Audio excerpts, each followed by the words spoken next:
GTR okay, life fibre okay, dark fibre भी okay मेरा पूरे। ये मेरा LSPM भी ओके है दोनों फिल्टरों का, फर्स्ट फिल्टर सेकंड फिल्टर दोनों ओके है मेरे। डस्ट कैप भी ओके है। ये OLTC फीडर केबल जा रही है, उसके साथ साथ मैं जा रहा हूँ।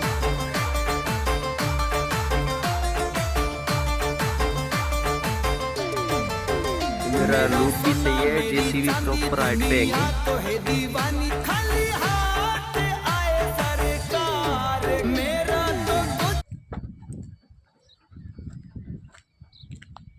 लूप भी ओके है।